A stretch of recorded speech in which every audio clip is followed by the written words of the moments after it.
And we're kicking off today with Smackdown, and after a very emotional past 2 weeks of WWE TV, John Cena's return on this week's show was very welcome and came with a lot of expectations. In the show's opener, Cena spoke about his schedule, promising fans that he will give everything he can, but many fans were angry that there was no mention of Bray Wyatt. Cena made no reference to Bray despite their 2 WrestleMania matches, and on Twitter, fans expressed their surprise that Cena made no reference to the recently departed Wyndham Rotunda. Instead, Cena had a confrontation with Jimmy Uso in another surprise to the fans, and it was also confirmed that Cena will serve as the host of tonight's Payback Premium Live event. The news of Cena being the host of Payback 2023 further adds to the excitement of the news of him being present on SmackDown for the next 7 weeks. But why is Cena hosting tonight's show? Well, there could be quite a few reasons. One reason could be to add more star power to the event in the absence of Roman Reigns, and WWE wants a massive name to fill the hole Reigns has left. For 2 consecutive premium live events, Reigns was a part of the main event and of a storyline that had every WWE fan captivated, and Cena hosting Payback will keep a lot of eyes on the show. At this time, there's no word on what exactly Cena will do as host, but expect the legend to generate a huge response from the WWE Universe tonight in Pittsburgh. But what do you think of Cena hosting Payback, and for his SmackDown appearance that saw no mention of Bray Wyatt? Let us know in the comments. In addition to Payback, Cena will be competing at Superstar Spectacle, where he'll team with Seth Rollins to face Imperium's Kaiser and Vinci, but another massive match is being discussed. WRKD Wrestling reported on Twitter that WWE is discussing John Cena vs. Cody Rhodes in what would be a massive collision between 2 of WWE's top babyfaces. There's no word on when this match will be, if it even happens at all, but we know that Cena will be a regular on TV until the end of October, his longest return to WWE in years. With ample time for Cena vs. Rhodes to happen, this will be a match WWE should promote weeks in advance, and will certainly pop a rating if it happens on TV. Cena had been interested in returning since the SAG-AFTRA strikes began, and are you excited at the prospect of a match with Rhodes? Sound off down below. Now, the Bloodline storyline has been full of twists and turns, and tomorrow, Solo Sikoa will reach his first anniversary as part of the main roster. On SmackDown, Solo not only held his own against AJ Styles, but defeated him, albeit after the unexpected interference of Jimmy Uso. The match was set up when a frustrated Jimmy shouted at Michin Mia Yim backstage, leading Styles to confront him, and Sikoa's interference in their backstage brawl led to the match. Jimmy's interference is certainly interesting, as despite previously making it clear that he's out of the Bloodline, his actions on SmackDown imply that Jimmy could be wanting his way back in. Interestingly, on commentary, Corey Graves said that even with Jimmy and Jay out of the Bloodline, Roman Reigns has other options, potentially teasing a new member to the group. It's the first official confirmation that WWE could consider the other members of the extensive Anoa'i family for the faction, and there's no shortage of family members currently competing. From MLW's Lance Anoa'i to the budding Zilla Fatu, there's plenty of potential members, so don't be surprised if we see some new faces appear on SmackDown soon enough. More from SmackDown as Sami Zayn and Kevin Owens face the LWO ahead of their title defense at Payback against the Judgment Day. During the Tag Champions entrance though, the Canadians had a face-off with the Street Profits and Bobby Lashley on the ramp, hinting at a future feud between both groups. This also teases that Owens and Zayn will retain tonight, as it'd make little sense to tease a feud for the tag titles only for the champions to lose their titles the very next night. If Owens and Zayn retain against Finn Balor and Damian Priest, then they'll face Indus Sher at the Superstar Spectacle, but no matter what, expect the Street Profits to challenge for the titles. In the ring, Lashley said he, Ford, and Dawkins have come together to take everything, and are you excited at the prospect of the Profits challenging for the undisputed WWE Tag Team titles? SmackDown also saw the in-ring return of Shotzi in her first televised match since June, and with her new spiked hairdo, the tattooed superstar got a huge win over Bayley. This win did come with some controversy, as Bayley had instructed Io Sky to hand her the WWE Women's Championship to use on Shotzi, but Charlotte Flair hit the scene to attack Sky. This did result in a botch on Flair's part, as it appears she was supposed to kick the title out of Sky's hand but missed completely, and was lucky that she was able to stay on her feet and attack the champ. Flair then struck Bayley, allowing Shotzi to hit the DDT to get the win, and with the very unclean ending to this match, expect these 4 women to remain connected in the coming weeks. LA Knight was once again as over as he can be during this week's SmackDown, and the popular superstar and The Miz didn't wait until Payback to come to blows. In the ring, Knight spoke about working for everything he's got while Miz was handed everything, though we're not sure if the last part is entirely true if you know how Miz was treated when he came to WWE. Either way, The Miz laid out LA Knight in the ring, but Knight was able to chase Miz down, leading to fists flying on the entrance stage. Their brawl last night resulted in several backstage names coming out to break them up, and eagle-eyed fans may have spotted that Kenny Dykstra was on the scene. The former Spirit Squad alum now works for WWE as a producer, as does Jason Jordan, who was also seen on TV, and the pair proved to be quite the cameos on this week's episode of the Blue Brand. At Payback, Rey Mysterio will put his newly won US title on the line against Austin Theory, but the WWE Hall of Famer won't be going into the match with much momentum. It was on last week's SmackDown that Mysterio defeated Grayson Waller, despite the attempted interference of Theory, but Rey wouldn't be so fortunate this week. Mysterio and Santos Escobar would come up short against Theory and Waller this week, and while Rey wasn't the one to eat the pin, this was hardly the result the US champ was hoping for going into Payback. It's safe to say that CM Punk is a divisive figure in wrestling, and that's never been more evident than right now, but despite what we've seen, Punk does have a softer side. This week, Punk received the Iron Mike Mazurki Award at the Cauliflower Alley Club ceremony, celebrating his contributions to the world of professional wrestling. While Punk was the one being celebrated, the real world champion made time to acknowledge those we've lost this year in an emotional speech to those in attendance. He said, "I'm now at the age where unfortunately my contemporaries are passing away. Jay Briscoe, Bray Wyatt, 2 people who should still be with us, 2 people who I consider to be young still. Terry Funk recently just passed away. I was fortunate to know Terry Funk. Terry Funk lived the life. If you were to ask Terry right before he went, 'Are you ready to go?' he would have told me he was ready to go 10 years ago. But Bray, Jay Briscoe, I don't think they were ready. So I think it's important to remember them." Punk is right to say that Wyatt and Briscoe should still be with us, as the 2 died tragically young this year, and along with Terry Funk, came as huge blows to our wrestling community. Bray, Briscoe, and Funk touch the lives of so many people, both via their wrestling work and by being who they are, and we're continuing to send our best to those who are close to them. A few weeks ago, it was practically guaranteed that CM Punk would be competing at All Out 2023 and would likely have been in the main event of this show in Chicago. That was until what happened at All In, which has led to reports of both he and Jack Perry being suspended, and fans shouldn't expect either man to be in the United Center tomorrow night. House of Wrestling is reporting that the situation between Punk and AEW is likely not going to be resolved anytime soon, so fans wanting to see Punk at All Out will be disappointed. They state, "House of Wrestling has learned that Punk and Khan have still not been in direct communication since All In this past Sunday, and that Punk appearing as part of All Out and Collision this weekend is unlikely.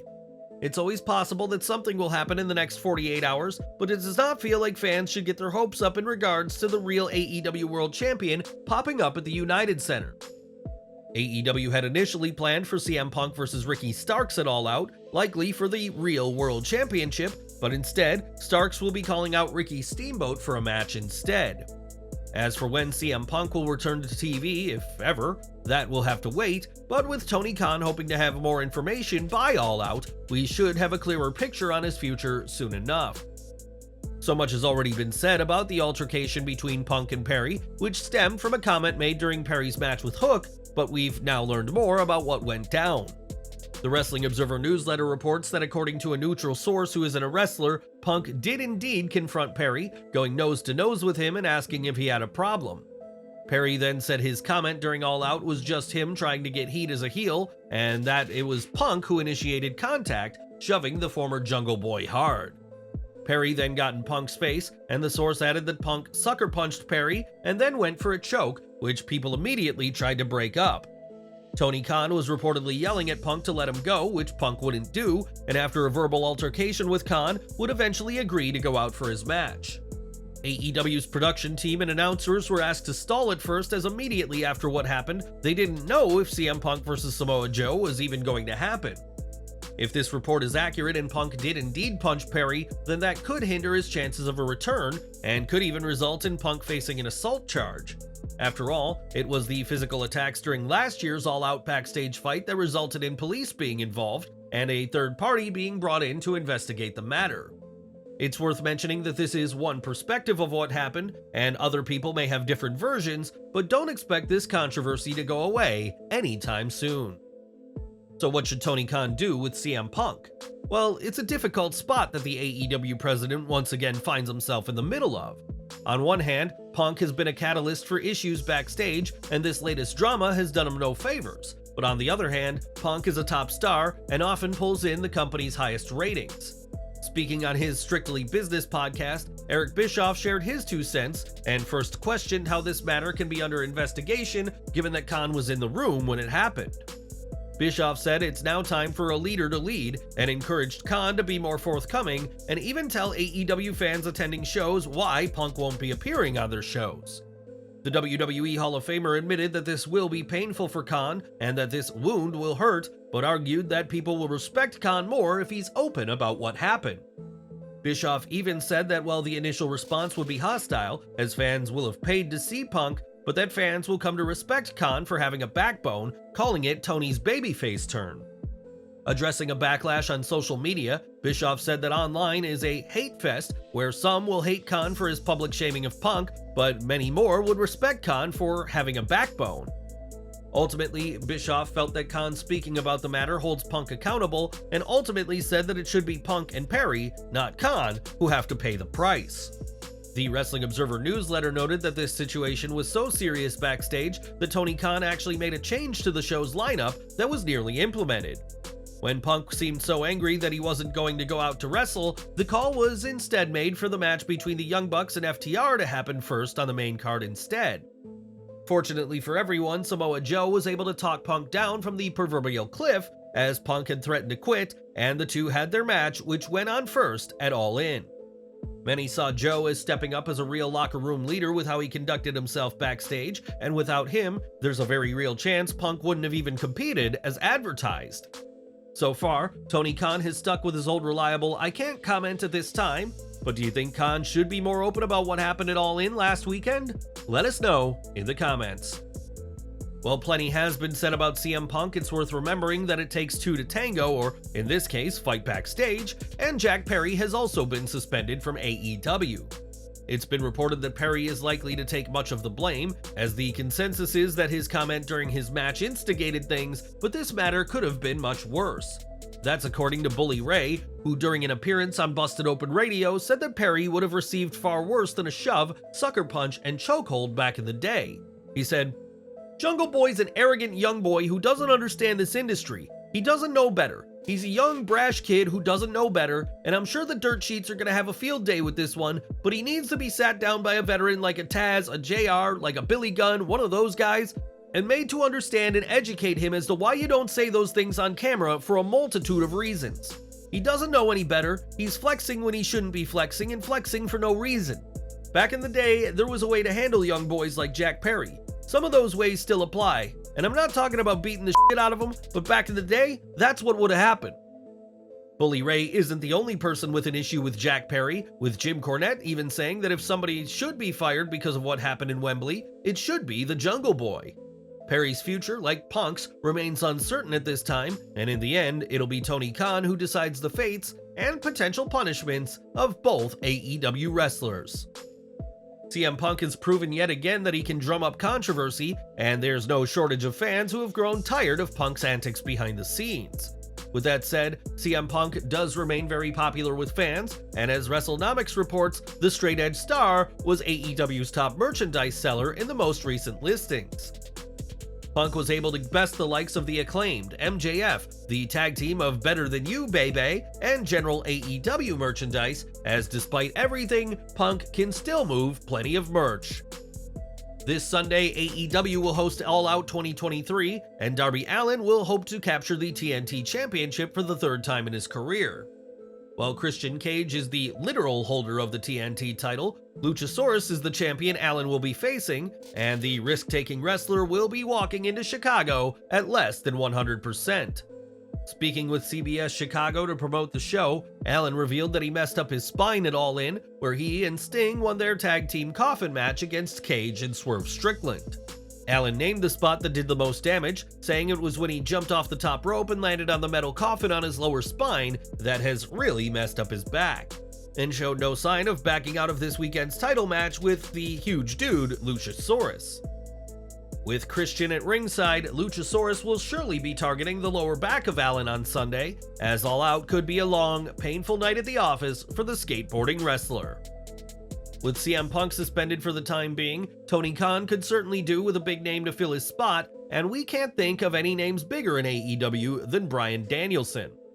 It's been months since Danielson suffered a fractured forearm injury during his Forbidden Door match with Kazuchika Okada, but he could be back sooner than first expected. In The Observer, it's reported that Bryan could return in time for Wrestle Dream, AEW's new major event, which will take place October 1st, which will be in Seattle, Washington. Dave Meltzer stated that with Wrestle Dream being in Seattle, it would certainly be the place for Bryan to return, but that hinges on if everything goes well. Having Bryan on the show in his home state would certainly be a bit of good news for Tony Khan, but it said that Danielson returning in time will probably be a photo finish. If Danielson can compete at Wrestle Dream, he'll only have recovered in time, and even a slight complication at this point could ruin plans for his return at the show. Ultimately, Danielson will return when he and AEW feel that he should, and not a moment sooner, and we'll have to wait and see whether the American Dragon is at Wrestle Dream. Last year, Bandido became a fully fledged member of the AEW roster following an impressive outing against Chris Jericho, but fans haven't seen much of him in recent months. Bandido has been out of action since suffering a broken wrist during the June 14th episode of Rampage and would have surgery the following month, but his return may be happening very soon. Fightful reports that Bandido has the cast off his wrist and has had the pin taken out 2 weeks ago, meaning his recovery is almost at an end. They add that originally it was believed that September would be when Bandido made his return to action, and there's been no sign of any issues that would force that return to be delayed. As for what Bandido will do, who's to say, but after this injury during his match with Konosuke Takeshita, the former ROH World Champion will be eager to be back in the ring later this month. Now tonight's AEW Collision will take place in Chicago's United Center, which will also host All Out, and Collision will feature someone very familiar to appearing in the Windy City.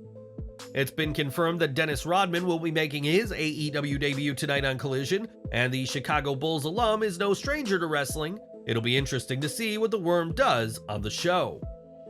As we've stated, Roman Reigns won't be at tonight's Payback event, and while WWE's arguable top face Cody Rhodes will be in Pittsburgh, he won't be competing. On Smackdown, it was confirmed that Rhodes will instead be the special guest of the Grayson Waller effect at Payback, in a rare non-wrestling appearance for Rhodes at a premium live event. This will only be the second time since Cody's return from injury that he won't be competing at a premium live event, after previously going unbooked at the Elimination Chamber show in February. With that said, fans shouldn't be surprised if Rhodes does get physical with Waller, given the Australian's tendency to antagonize those on his talk show. Whether he fights or not, Cody will remain as popular as ever, with the jacket he wore for Night of Champions currently going for over $50,000 at auction on WWE's official auction site. Proceeds from this auction will benefit Connor's Cure and the V Foundation to support pediatric cancer research, and with over 13 days to go, expect many more high-profile bids on this item. Rhodes is one of WWE's top names, and fans in Pittsburgh will be excited to see him, but do you think he should be wrestling instead? Let us know in the comments. In July 2021, WWE made the shocking decision to release Bray Wyatt, and unlike others cut from 2020 to 2022, Wyatt was cut on his own rather than as part of a group. We all know that Wyatt would make his return to WWE last October, earning an incredible ovation at Extreme Rules, but there was nearly a time when he was heading to AEW. Bray didn't compete at all during his 15-month absence from WWE, but in the Wrestling Observer newsletter, he got so close to joining AEW that a date for his debut was laid out.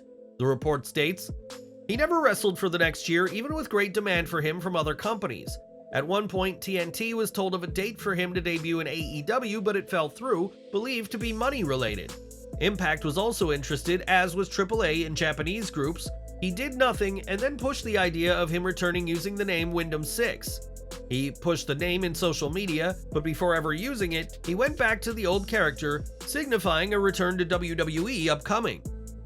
In addition to these promotions, former WWE writer Freddie Prinze Jr. said that he wanted to have Wyatt be a top star in his promotion, which is still in the works, prior to Bray's return to WWE. Wyatt's return also saw the arrival of Uncle Howdy, who is played by Bo Dallas, and the Observer adds that there was a plan at first for Wyatt vs. Howdy at WrestleMania 39. When Ringside News asked about these plans, they learned that the idea was very much a Rob Fee pitch, as Fee had been brought on to oversee Wyatt-related stories after his October 2022 return. While Fee was eager to make this match happen, a tenured member of Ringside News added that no one ever really thought we'd get to a Mania match between Wyatt and Howdy. Would you have liked to have seen a match between Wyatt and Howdy? And did you think we'd ever see the feud? Let us know your thoughts down below. And we're ending today with more from Wyatt, as his release in 2021 took many by surprise, with Mick Foley saying WWE had cut a true visionary and creative genius, and it turns out that Wyatt was seriously struggling at the time. Wyatt was cut months after his WrestleMania 37 loss to Randy Orton and after months off of TV, and in the Wrestling Observer, it is reported that he had heart issues already at the time of his release. These heart issues were kept secret from almost everyone in WWE, with sources saying that only a few were aware that Wyatt was dealing with heart problems. As for the factors behind Wyatt's death, it's reported that a battle with COVID exacerbated Wyatt's problems, given that COVID has been known to cause heart inflammation that is known as myocarditis. Any inflammation of the heart can cause serious heart damage, also known as cardiomyopathy, which can leave the sufferer open to heart failure, arrhythmias, and sudden cardiac arrest. Wyatt suffered a heart attack while having a sleep, and his sudden passing inspired a total of 15 employees to get tribute tattoos to Wyatt, with Joey Cox, who did the inking at Deep Search Tattoo, promising that proceeds of those Wyatt tattoos and future ones will be donated to Bray's family. Bray touched the lives of so many people, and it's a tragedy that his life ended far too soon, but the legacy of the former Universal Champion will never be forgotten. Wyatt was released months after what would be his final appearance for WWE prior to being brought back last October.